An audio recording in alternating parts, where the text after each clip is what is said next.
ইস্তফা চাই, ইস্তফা চাই। অর্থাৎ নাগরিক সমাজ তাদের যে ব্যথা, বেদনা, আকুতি, সেটা কিন্তু রাজনৈতিক নয়।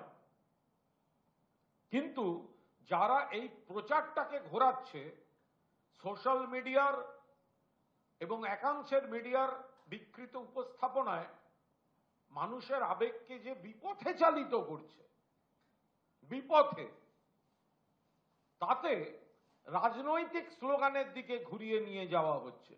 এটা কোনো অবস্থায় বরদাস্ত করা হবে না, বরদাস্ত করা যাবে না।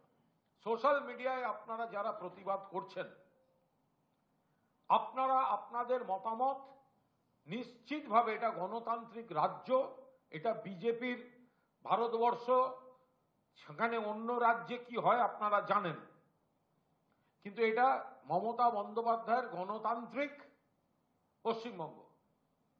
সোশ্যাল মিডিয়ায় আপনি আপনার বক্তব্য পোস্ট করতে পারেন, সেটা সরকারের সমালোচনাও আপনি যদি মনে করেন করতে পারেন, কিন্তু ভাষা, যুক্তি যেন ঠিক থাকে।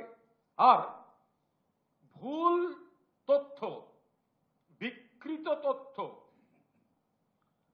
ভুয়ো ফেক অডিও তৈরি করে সেটা শেয়ার করা, নির্যাতিতার নাম ভুল দেয়াটা অন্যায়, ছবি দেয়া অন্যায়, ভুল, পোস্টমর্টেম রিপোর্ট, তা নিয়ে যে কত রকম মিথ্যা রটানো হলো এবং তার সবাই বিশেষজ্ঞ হয়ে গেল। ফলে এইগুলো করবেন না। কলকাতা পুলিশ বা বাকিদের প্রশাসনের এটুকুই এই জায়গাটায় আপত্তির বিষয়, স্পর্শকাতর বিষয়। খারাপ ঘটনা ঘটেছে, আপনার আমার ঘরের একটি মেয়ে মারা গেছে, এইভাবে মারা গেছে, দোষীদের ধরতে হবে, শাস্তি দিতে হবে, ফাঁসি দিতে হবে। কিন্তু তার মানে এই নয় শকুনের রাজনীতি করে রাম বাম এবং কিছু অপশক্তি মিলে বিষয়টাকে রাজনীতিতে ভোটে জিততে পারেনি। ওই তো বাংলাদেশে ওই যেন দেখছিলাম বিশৃঙ্খলা, সেগুলো কি বাংলায় করা যায়? অরাজকতা, অরাজকতা, ইস্তফা দাবি, এইগুলো করার যে চক্রান্ত হচ্ছে, আমরা তার বিরোধিতা করছি।